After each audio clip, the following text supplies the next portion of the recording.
Thank you all for coming this afternoon. I'm with our Public Health Director, Pete Pizzetti. We wanted to go ahead and give an update to the current COVID situation. We're getting a lot of vaccination questions, and we thought we'd be able to answer those today as well.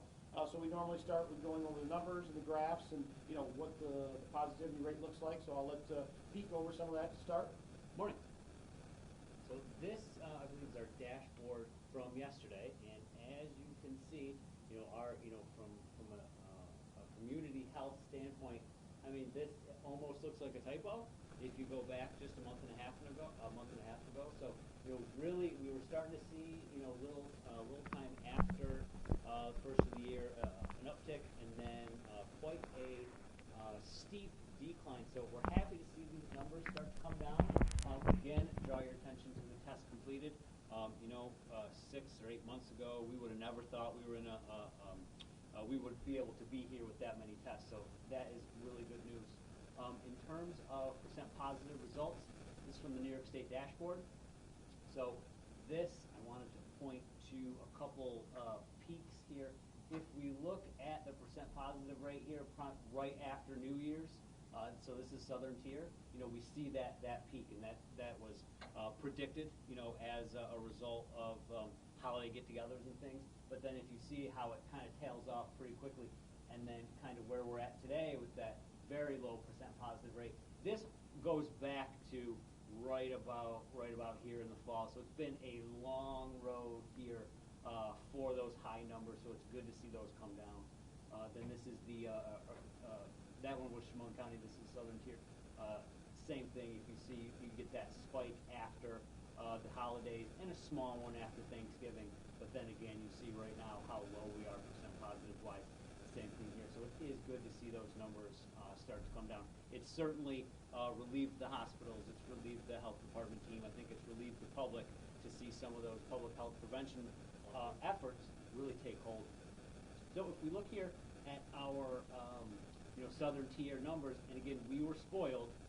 Come end of summer, we were pretty much either the lowest or the second lowest, and then we had that spike, and it was a way to the races. But we're kind of back to it. And we are back to the lowest now in the state, it appears. And if you look at the ICU bed availability, Pete, I believe we have the highest percentage of bed availability at 48% in the last column as well. So the numbers have really improved, and they're where we want to be at, where we want to keep them at. And so I think there's a lot to kind of look forward to. This is the vaccine dashboard from New York State. As you can see, a lot of first doses given across the state. Southern Tier, again, 94%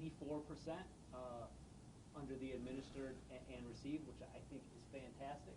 I think a lot of good numbers. Received these are second doses, so first and second. So that's at 91%. So that just goes to show that across the state, a lot of good efforts going in to get these vaccines brought into the state and then get distributed out to the public. That one. So we're getting a lot of questions about vaccination, how it's working, and so forth. And my hat's off to Pete Pizzetti and his whole team. They've done a great job as far as vaccination is gone. We're doing 2 locations. We're using the Arctic Lee headquarters in the city of Elmira, and we're using 17 Aviation Drive just down the road here from the airport for our Max Vax pod. We have contacted the state probably 2 weeks ago in reference to whether or not they'd be interested in having this as a state site. We did get a response, so they have taken some additional information. So we're hoping to hear in the near future that perhaps they'll partner with us for a regional vaccination site. Right now, we have 12,014 people in Chemung County have at least received their first dose. That represents about 14.3% of our population. So, I mean, we're doing very well, I think, in comparison with the state average and other counties around the Southern Tier in upstate New York. But one thing I do want you to keep in mind is we seem to be getting a lot of calls as to, what's the secrecy about how vaccinations are given by Chemung County Health Department. So first of all, if you look at those 12,000 doses that we've given, only 2,200 of those doses have actually been administered by the local health department. So it's been other entities that have given the other doses. So Arnott Medical, Guthrie, Rite Aid, Gerald's Pharmacy, CVS was involved, I believe, with our nursing facilities and the onset when the vaccine was first released. And then you have to remember there's a high number of residents that have left the county to get vaccinated, whether they've gone to Binghamton, whether they've gone to Potsdam. I mean, people will travel hours to go get the vaccine, especially a couple of weeks ago before it came a little bit more available. So please keep in mind, when you see 12,000 people, the county health department hasn't vaccinated 12,000 people. Otherwise, we'd be able to have them on a scheduler. We unfortunately have to operate under the guidelines that are given to us by the state. There's really no secrecy in the vaccination process. As of Monday, the county health department was allowed to do 65 and older without comorbidities, so that's a good thing. So now we're not interested. If you're 65 or older, whether or not you have a comorbidity, you can go ahead and get vaccinated. So that's obviously a positive step. And then individuals with pre-existing medical conditions. So remember, as Pete and I meet on a daily basis, our main goal is to vaccinate first the people that have comorbidities and the elderly, because those are the people that ended up in the hospital, those are the folks that ended up passing away and are the most susceptible to the virus. So that's our main focus. The local health department can only distribute the vaccine within the parameters and the guidelines that are established by the New York State Department of Health. So they tell us who can be vaccinated. So it's not like we can just put up a schedule and everybody can sign up. It doesn't work like that for us. Just like the pharmacies have their own rules, who they can vaccinate. The hospital has their own rule as to who they can vaccinate. So when we're getting only 300 doses per week, we haven't been able to put a scheduler up where people can go to the website and sign up. Those 300 doses are gone like this because we have certain groups that we have to take care of. So we're working on medical services field, law enforcement, corrections, fire, developmentally disabled, teachers and educational staff, persons with 65 and older with comorbidities. Right up until Monday, now we can do it without comorbidities. And then we have staff from the health department and volunteers who are helping with the process. So that's where those 300 doses go per week. So there's no way that we can put up a schedule for the public to say, okay, everybody sign on. These are who we're restricted to right now. But as the doses increase, as our allotment increases to Chemung County, we'll be able to do that. Another area that we're concerned with is vaccination inequities. What we're seeing is, so here's a chart, demographic breakdown based on race. African Americans in Chemung County are well behind where we need them to be, so we're going to work on doing maybe another pop-up for that segment of the population. One of the reasons we think for that is when we restricted to 1A and 1B, unfortunately we didn't have a lot of African Americans that fell within that category of the occupations or whatever was described in 1A or 1B. So we have contacted the state. We've let them know that we have a concern about the number of African Americans that have been vaccinated in Chemung County. So we're going to be working on that. So as we start to see an increase in vaccination allotment from the state, we're going to focus on some specific areas to include the black-brown population as well as outlying areas in the county. What we're seeing are areas like Catlin, Van Netten, Erin, Baldwin. Unfortunately, we're not getting high numbers in those areas of people who have been vaccinated. So obviously our numbers are in the city of Elmira, Horseheads, and Big Flat. A higher percentage of those residents are being vaccinated than the outlying areas. So what we're going to focus on when the allotments increase is a zip code scheduler being utilized by the state as well. And so what will happen is we're going to accomplish vaccinating underserved portions of Chemung County by zip code registration. Specific slots on the schedule will be held for zip codes within the areas of the county that have been underserved when it comes to vaccination.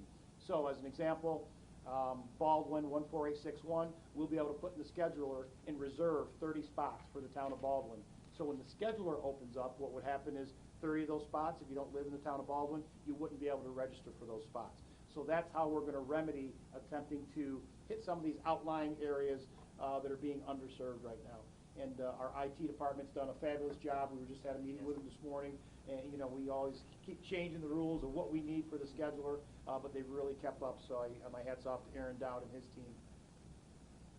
The public scheduler, I'm going to let Pete Pizzetti talk about a public scheduler as we start to use it for the first time, because we did get every county throughout the state got an extra allotment of Pfizer this week. We ended up with a little over 1,000 additional doses than what we anticipated. So we are going to open the public scheduler, and I'll let Pete talk about that, how it's going to work, and when we're going to do it and some of the issues involving the public schedule.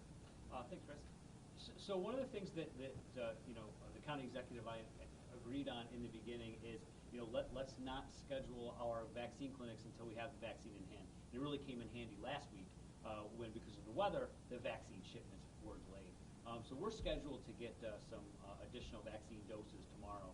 So what we want to do is once we get them in, we can set up our online scheduler to be the first public-facing scheduler for those that are 65 and older only.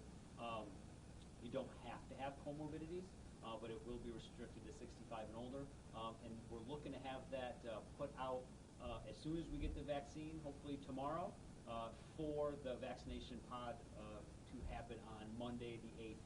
I believe it's going to run 8:30 to 5 or something along those lines. When we get that and we're able to get the vaccine or get the scheduler out, we'll do a press release and send it all out so the public can see it and have access to it. And again, the loan limitation besides Chemung County resident will be 65 and older.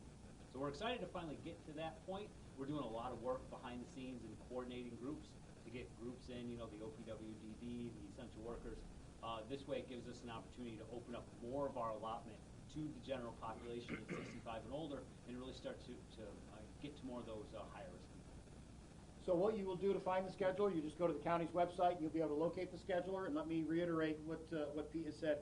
The scheduler is not coming out until we have the vaccine in hand. What we've seen happen in other counties, as the scheduler goes out, everybody signs up, and then for some reason, the state's unable to deliver the vaccine. You have to cancel, 500 appointments, and everybody's upset. So the scheduler doesn't go out until we have the vaccine in hand. So I just want to keep that clear. So once the health department receives the vaccine for our first open scheduler, it'll go up online. We'll put out a press release on it. I imagine the slots will go fairly quickly.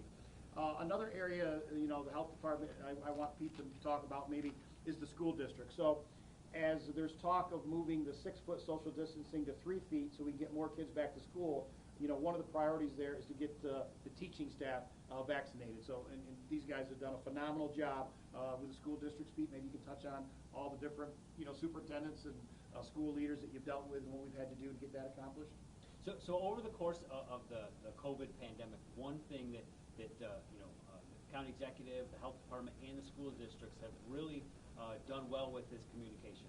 When the COVID pandemic started, last year around this time, we had several in-depth conversations about what was going on, and we're able to work with them to make decisions on schools staying open, schools stay closed. Then we met over the summer to talk about their reopening plans, and then once we got right at the tail end of summer, we started to set up a regular call with the school district superintendents, the larger school districts and the smaller ones, along with the county executive's office, and then to discuss all the new guidance, all the things that were needed, what the school districts needed from us. So I think that spirit of communication has served us very, very well. And one of the things that we really strived in the very beginning when we were allowed to vaccinate essential workers under 1B was to look towards the school staff. And really, we know how important it is in the community for schools, to be available and teachers to be able to teach the children of the community. So we've really spent a lot of time coordinating with the school districts, both the large ones and the small ones, to get them in and get them vaccinated. We're pretty close to being done with the first run of the school staff throughout the entire county. And then once we're done with the first run, then it's just the maintenance issue people that either missed it or couldn't get it or have since changed their mind. I think that's going to play a big role. The county executive and I have talked as the state looks at other school districts and maybe the ability to shorten up that 6-foot separation distance to 3. It may hinge on the staff being vaccinated. So it really looks like we're a little bit ahead of the curve compared to some other counties because we did kind of get to that group and get them vaccinated earlier. But again, we're waiting for the guidance from New York State on that. That's not something that we can do on our own. Certainly, and a great job by Hillary Austin, Tom Douglas, Michael Gill, all the school principals, private schools. So everybody's done a great job, and Pete and his staff done a great job in getting these folks vaccinated because I think it's very important to keep our kids in school and hopefully get them back to school 5 days a week. We are still working on the mobile vaccination unit. We are set to go, but you know what? As the doses become more readily available to the county health department, and then we will roll it out.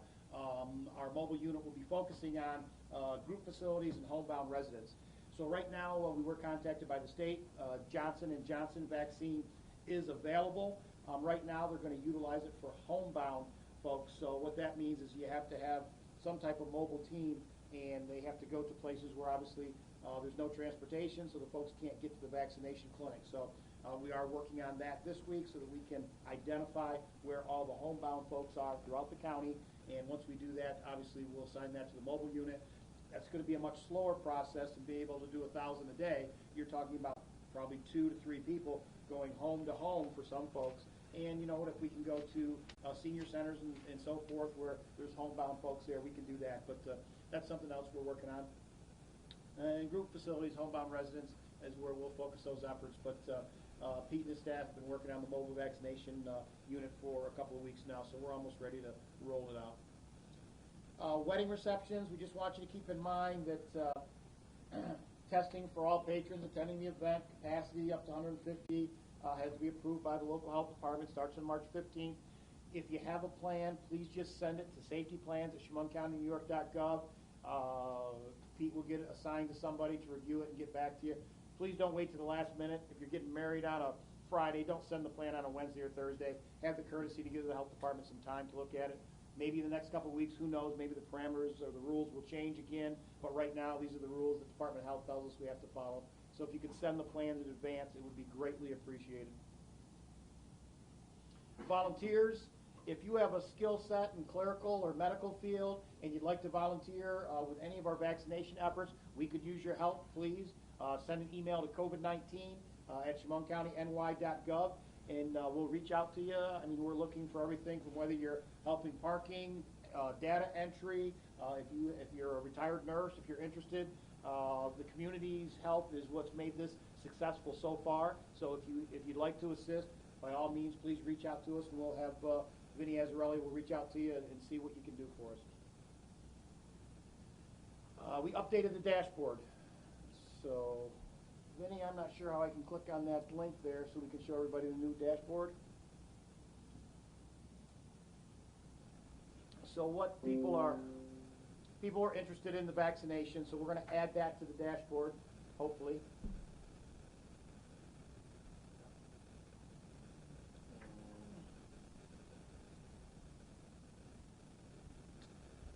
Oh, it's coming.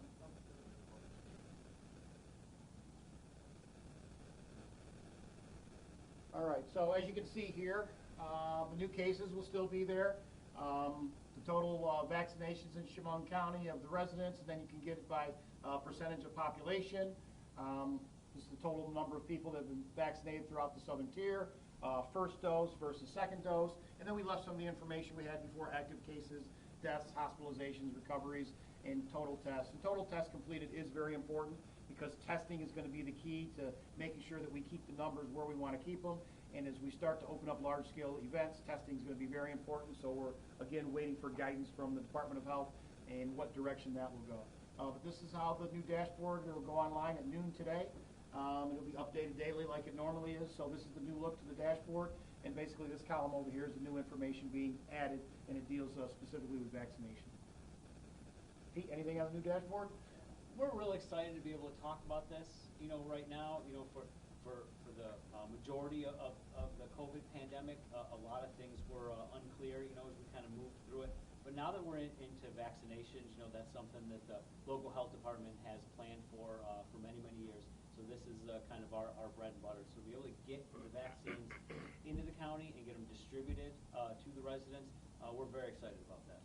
And we're being told by the White House that there'll be enough vaccine for everybody by the end of May. So we're hoping that the vaccine becomes more readily available, and we keep getting larger amounts, and we can keep the MaxVax open as well as other areas, and the vaccine should flow to doctors' offices and so forth if the plan pans out like it's supposed to. So hopefully everybody can get the vaccine that wants it. Thank you.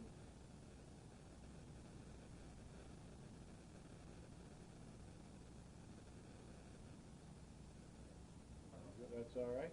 All right. If you have any questions, Peter, I'd be more than happy to answer them. Chris, could you clarify real quick? You said your goal is, or the hope, the way things are going now, that that you can get everybody in the county vaccinated by May? Is that realistic? We're being told by the White House that by the end of May, there should be enough vaccine available so everybody can be vaccinated. So Okay. if the vaccine's available, we'll get it done. Okay. Now, when did you say that you would be receiving the Johnson & Johnson vaccine? Do you not know yet? The Johnson & Johnson vaccine is available in New York State, but if you have a plan for homebound, then you can request it now. We haven't requested any as of yet, because obviously we're working on the max vax right now, but we are working on where the homebound are being identified, so the Office of Aging is working on that for us. So once we get those locations and we make sure we have the staff to go ahead and do it, we'll start working on the homebound. Thank you. I know this is looking to the future, like you said, talking about the public scheduler, but when that eventually does come out, is that just a first come, first served basis where whenever you post it? I believe so. So if once we have the vaccine in hand, if it comes tomorrow like it's supposed to, I'd imagine tomorrow sometime the schedule will open up and we'll send out a press release and it'll be on the county's website, and then it's a first come, first served. Yes. I guess next question too, so perhaps saying, I know a lot of parents are excited about getting their kids back into school. A lot of them are ready to send them back full time. But I know that there are still some parents that are a little concerned about their kids getting sick. I mean, what would you tell them? You know what, we're waiting for guidance from the state. As soon as the New York State Department of Health says the kids, tells the school districts they can go back, we're ready to assist the schools in whatever they may need. Right now, it's just a space issue. So with the 6 foot of social distancing, the majority of the schools only have just so much room to bring so many kids back at any given time. Now, there's talk of reducing that space from 6 to 3 feet. If that were to happen, then hopefully twice as many kids that are going right now could go. Does that get everybody back? I'm not sure. And I think there's also going to be an option there that you can continue to do the remote learning if you don't feel comfortable with sending your kids back this time. So again, that's not a decision we make on a local level. That'll be made by the state. You know what, if they turn local control back over from Albany to the local health departments, and then we'll make that decision along with the school superintendents, but we're not at that point yet. Vaccinations are, more people are getting vaccinated. As we said, he said the numbers are really coming down. Do you want to still admonish people that it's not time to stop taking precautions, that they should still be doing the distancing and wearing masks and stuff like that? We want to make sure that it doesn't go back. I mean, that's the one thing we want to make sure doesn't go back. So as we look at where these numbers are today, it's probably partially vaccination. It's obviously it's folks still recognizing the social distancing. It's folks wearing their face masks. And what we don't want to see happen is everyone says, oh, you know what? Look, we're down to less than 1%, and we've got 25% of the people in Chemung County vaccinated. I don't need to wear my mask. We don't want to go backwards at this point. The entire state's doing great. The southern tier region is one of the best regions in the state right now as the infection rate goes. So please don't let your guard down. I know Dr. Fauci said the other day, probably Pete couldn't tell you, if 2 people have been vaccinated, it's 14 days after their second vaccination, they can take their mask off within 6 feet to talk to each other. That's Dr. Fauci talking. I mean, and I'll let maybe Pete comment on it, but the one thing we don't want to do is get lax at this point. We've really made it through some tough times here in Chemung County. You know, the initial wave, that we had last spring, and then the huge uptick we saw in the fall, in through January. So again, the vaccine's the light at the end of the tunnel. The tunnel's getting shorter and shorter, especially that's great news from the White House that they're going to make available a lot more doses. But those public health prevention measures, the separation distance, mask use, hand washing, stay home while sick, those are all in play, and we need to continue to do that. But again, the vaccine and where we're going right now, there's a light at the end of the tunnel now, but let's not lose focus until we get to the end. And like we mentioned before, our testing is still important. So again, if you feel sick, please don't go to work, don't go to school, stay home. That's what we continue to tell folks. Anything else? Everybody good? All right. Thank you very much. Appreciate you coming. Thank you.